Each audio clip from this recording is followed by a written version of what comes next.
Assalamualaikum warahmatullahi wabarakatuh.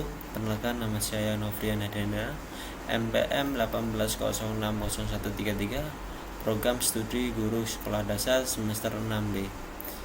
Baik, di sini saya akan menjawab pertanyaan yang dilontarkan untuk kelompok 9 sampai kelompok 13.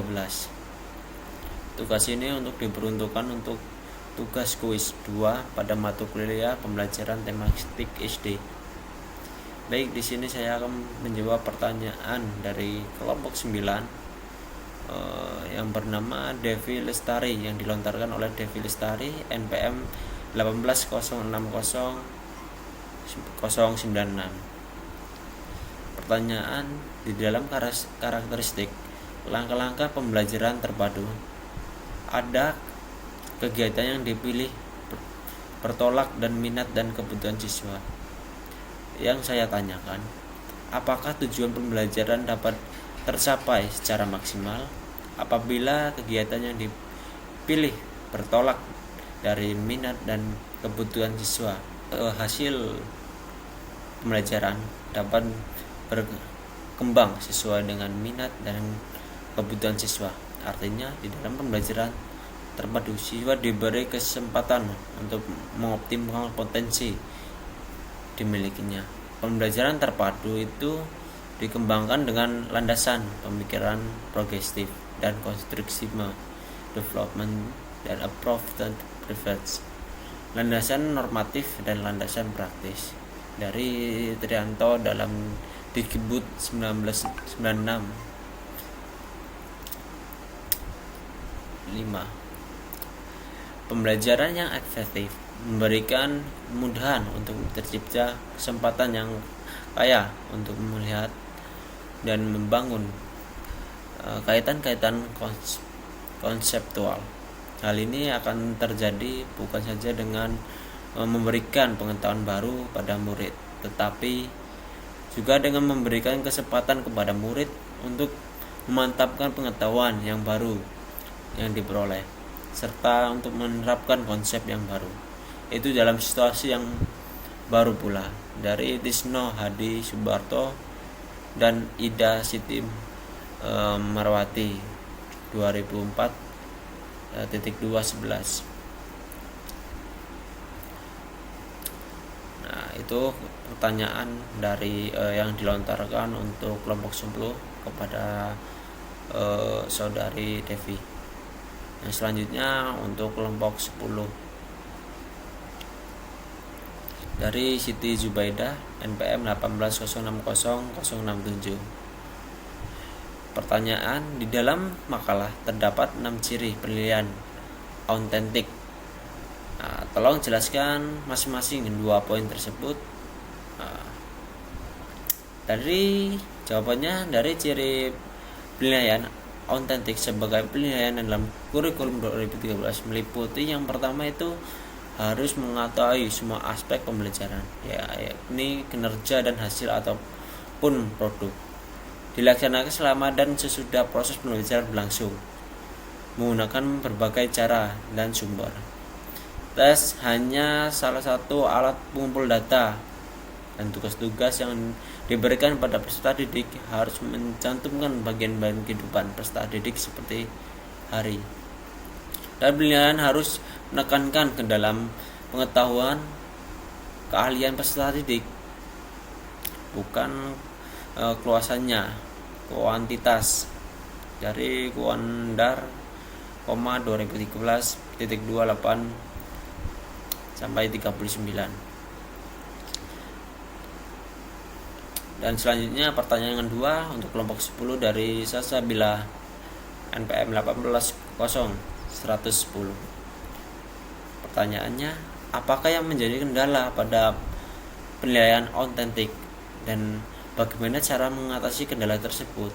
Nah, jawabannya, pelaksanaan penilaian autentik, guru mengalami beberapa kendala, di antaranya karena banyaknya teknik dan instrumen yang harus digunakan membuat para guru kewalahan. Efeknya hanya bisa menggunakan beberapa teknik dan instrumen untuk bisa melaksanakan penilaian. Selama ini peraturan dari pemerintah sering berganti-ganti yang membuat guru harus selalu up to date untuk mengetahui pengetahuan terbaru. Padahal tidak semua guru bisa dapat cepat up to date informasi, terutama bagi guru senior yang dalam kategori masih kurang dibandingkan guru junior atau muda. Dan tidak jarang juga harus merombak RPP yang sudah dibuat. Untuk satu semester kendalanya yaitu terkait sarana dan prasarana yang bisa dikatakan masih kurang. Selain ini juga ada beberapa yang rusak dan tidak langsung diperbaiki. Nah, untuk mengatasi kendala tersebut, maka dilakukan upaya-upaya untuk mengatasinya. Upaya yang dilakukan untuk mengatasi kendala dalam penilaian autentik yaitu ialah dengan mempelajari lebih dalam mengenai kurikulum 2013. Dan guru harus berusaha dan untuk berkoordinasi dengan pihak kurikulum serta guru lain untuk update informasi terbaru mengenai kurikulum 2013 dan melakukan moving class atau tukar kelas dengan kelas lain yang sarana dan prasarana telah lebih mendukung. Soal kelompok dari dilontarkan untuk kelompok 11, yaitu pertanyaan dari Dewi Liana Putri dengan NPM 180600107. Izin bertanya. Di situ terdapat permintaan memandang perlu untuk mengembangkan kurikulum yang akomodatif terhadap kondisi pendidikan ideal untuk mempersempit kesenjangan antara kondisi aktual dan kondisi ideal yang diharapkan. Yang saya tanyakan adalah maksud dari kesenjangan antara kondisi aktual dengan kondisi ideal yang diharapkan. Nah, dari jawabannya, maksud dari kesenjangan antara kondisi aktual dengan kondisi ideal adalah suatu kondisi yang tidak seimbang di dalam kehidupan antara kondisi yang tidak sesuai dengan harapan masih terjadi saat ini dengan kondisi yang sangat sesuai dengan yang dicita-citakan. Hal ini tergambar dalam sebuah kondisi pendidikan aktual dengan pendidikan ideal kurikulum 2013. Kemdiknas. Hal tersebut bisa dilihat dari komponen lulus, materi pembelajaran, proses pembelajaran, penilaian yang dilakukan oleh guru. Jika kesenjangan antara kondisi aktual dengan kondisi ideal dapat teratasi dengan baik, maka akan melahirkan sebuah generasi penerus bangsa yang sesuai dengan kompetensi lulusan yang diharapkan, seperti berhak mulia, beriman, bertakwa, memiliki intelektual yang tidak sehingga dapat bersaing dalam dunia kerja dan bermasyarakat. Upaya mengembangkan sebuah kurikulum yang akomodatif merupakan suatu cara yang dilakukan pemerintah untuk mengatasi permasalahan yang terjadi di Indonesia seperti perkelahian pelajar atau curang saat ujian dan sebagainya. Maka diharapkan dengan mempersempit ruang lingkup kondisi aktual, maka guru diatur untuk mengembangkan sebuah kurikulum yang bertujuan untuk agar dapat melahirkan generasi penerus bangsa yang dapat berpikir kritis dan jernih serta dapat berkomunikasi dengan baik. Nah, jadi dari sumber makalah kelompok 11 yang menunjukkan pada sumber buku Kurniawa Denny tahun 2014 dengan buku berjudul Pembelajaran Tematik. Pertanyaan baik, selanjutnya dari Septia untuk kelompok 12 dengan NPM 128 dengan pertanyaan, jika ingin mengembangkan indikator tentunya punya beberapa hal yang perlu dipertimbangkan. Nah, sebutkan hal apa saja yang perlu dipertimbangkan dalam pengembangan indikator tersebut. Nah, jawabannya adalah hal-hal yang dipertimbangkan dalam pengembangan indikator adalah Yang satu tentunya kompetensi yang dapat dilihat melalui kata kerja yang digunakan dalam KD. Karakteristik mata pelajaran peserta didik dan sekolah. Yang selanjutnya potensi dan kebutuhan peserta didik, masyarakat dan lingkungan daerah. Jawaban ini diperoleh dari panduan pengembangan indikator titik 2, 3. Nah, ini pertanyakan untuk kelompok 12 dari Reca Nur Fitriani dengan MPM 18060087 yang bertanya bagaimana cara merumuskan pengembangan tujuan pembelajaran khusus sehingga menjadi pembelajaran yang efektif dan efisien. Nah, pengembangan pembelajaran khusus biasanya ditentukan sebelum melakukan pembelajaran di kelas, sangat penting dilakukan. Oleh karena itu, hendaknya pengembangan pembelajaran disusun atau direncanakan dengan baik dan matang sehingga tujuan dari pembelajaran dapat tercapai dengan baik. Nah, pengembangan pembelajaran khususnya mempunyai beberapa faktor yang mendukung tujuan pembelajaran yang efektif dan efisien sehingga dapat dirumuskan. Yang pertama, persiapan sebelum mengajar. Nah, yang selanjutnya situasi ruang dan letak sekolah dari jangkauan kendaraan umum, tingkat inteligensi siswa dan materi pelajaran yang akan disampaikan. Nah, selanjutnya pertanyaan dari Rizky Apritiwi untuk kelompok 12 itu 18 dengan MPM 18060074. Nah, prosedur pembangunan indikator akan lebih baik apabila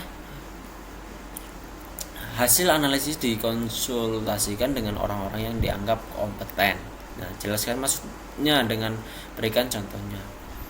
Dalam hal ini disebut sangat besar dikarenakan bahwa dalam makalah kelompok 12 yang merujuk pada sumber Denny Kurniawan tahun 2014 tentang pembelajaran tematik menjelaskan bahwa indikator merupakan panda mencapai kompetensi dasar secara spesifik yang dapat dijadikan ukur untuk mengetahui tercapainya tujuan pembelajaran. Orang yang dianggap kompeten dalam hal ini adalah seorang guru. Nah, kenapa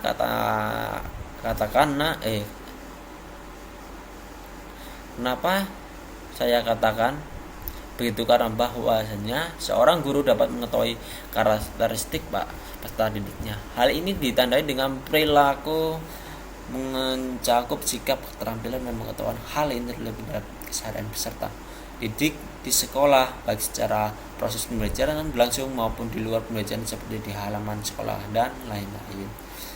Nah, ini untuk kelompok 13 dari Siska Rizkia dengan MPM 1860100. Pertanyaannya, sebagai calon pendidik bagaimana penjabaran indikator pembelajaran? Jawabannya, jadi sebagai calon pendidik tentunya dalam pengembangan indikator harus mencangkup seluruh aspek kemampuan seperti yang dikatakan dalam makalah kelompok 12 yang menunjukkan pada sumber dari Kurniawan pada bukunya tahun 2014 yang dijudul pembelajaran tematik. Ketiga aspek tersebut diantaranya meliputi motorik, kognitif, aktif, dan sikap. Nah, hal ini bertujuan agar membentuk kemampuan kompetensi dasar peserta didik. Nah, indikator pembelajaran diturunkan melalui kompetensi dasar menjadi sebuah indikator pembelajaran agar kompetensi dasar dalam sebuah pembelajaran dapat tercapai secara maksimal, maka diperlukan sebuah pengembangan indikator yang mencakup seluruh aspek kemampuannya. Dari kelompok 13 dari pertanyaan ada Devliana Putri NPM 1860107. Di situ terdapat manfaat pembelajaran micro teaching yang salah satunya adalah mencapai kompetensi guru tentu. Yang saya tanyakan bagaimana cara guru dapat mencapai kompetensi tersebut dan sebutkan apa saja kompetensi guru. Terima kasih. Dalam sebagaimana yang dijelaskan oleh Zainal Arsir dalam bukunya Micro Teaching menjelaskan bahwa micro teaching berasal dari dua kata yaitu micro dan teaching mikro yang artinya kecil, terbatas, dan teaching artinya mengajar. Jadi mikro artinya kecil, terbatas, dan teaching artinya mengajar. Jadi micro teaching merupakan kegiatan mengajar yang dilakukan oleh calon guru tentunya untuk melakukan pembelajaran secara terbatas atau menggunakan kelompok kecil. Pembelajaran micro teaching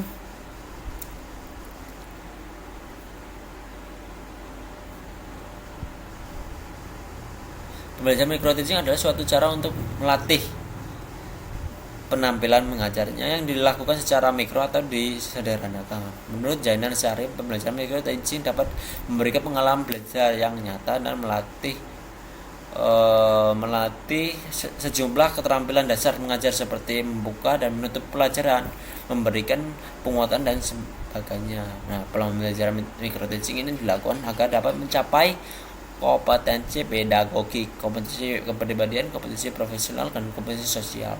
Nah, untuk kelompok diri dari pertanyaan dari dia Ayu Kartaji, NPM 18060414. Pada manfaat pembelajaran mikro disebut peran teknik serta strategi baru dalam lingkungan yang mendukung. Lingkungan yang mendukung dalam mempraktikkan hal tersebut itu lingkungan yang bagaimana? Nah, jawabannya adalah maksud dari lingkungan yang mendukung dalam melaksanakan pembelajaran mikro teaching adalah lingkungan yang berbeda di dalam kelas maupun di luar kelas. Saat pembelajaran outdoor, lingkungan yang mendukung di sini merupakan suatu keadaan lingkungan di mana peserta didik masih memperhatikan seorang guru dalam menjelaskan sebuah materi pembelajaran. Lingkungan yang tidak berisik, tidak gaduh. Lingkungan yang mengandung ini adalah lingkungan yang hidup saat proses pembelajaran berlangsung. Maksud dari hidup di sini adalah peserta didik aktif dalam mengatakan pendapat dan berdiskusi dalam proses pembelajaran. Ya, selanjutnya pertanyaan dari Panji Pangestu dengan MPM 180681 yang dilontarkan untuk kelompok 13. Jelaskan dan kenapa harus ada micro teaching dan bagaimana manfaat micro teaching. Nah, MC Legening dan Monson 1997 pembelajaran mikro pada intinya adalah suatu pendekatan atau model pembelajaran untuk melatih penampilan keterampilan mengajar guru melalui bagian demi bagian dari setiap keterampilan dasar mengajar. Dilihat dari hakikat pembelajaran mikro seperti telah diuraikan sebelumnya, maka manfaat dari pembelajaran mikro terutama akan dirasakan oleh pihak-pihak berikutnya. Yang pertama, manfaat bagi mahasiswa calon guru, pendidikan pre-survey. Nah, setiap mahasiswa calon guru dapat melatih bagian demi bagian dari setiap keterampilan mengajar yang harus dilakukan secara lebih kendali dan berkontrol.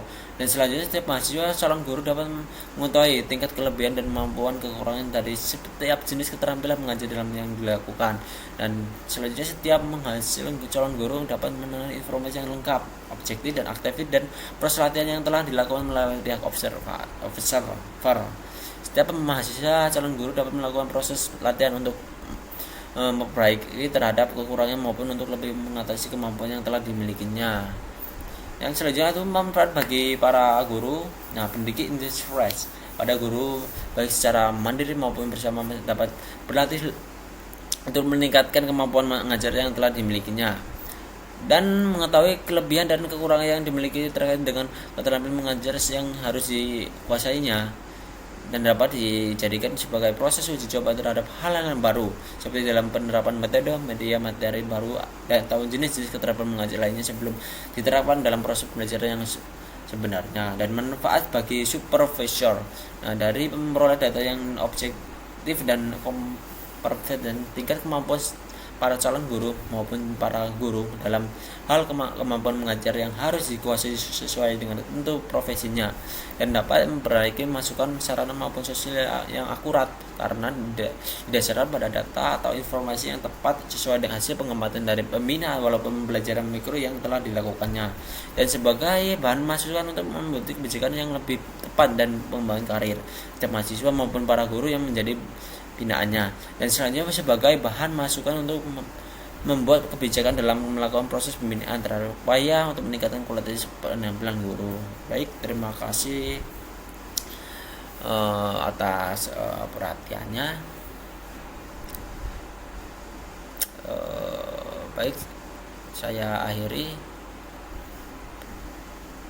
Jika ada kesalahan dalam menjawab pertanyaan atau ada kekurangan dalam menjawab pertanyaan, saya mohon maaf. Dan kepada Allah saya mampu, saya akhiri kalam. Wassalamualaikum warahmatullahi wabarakatuh.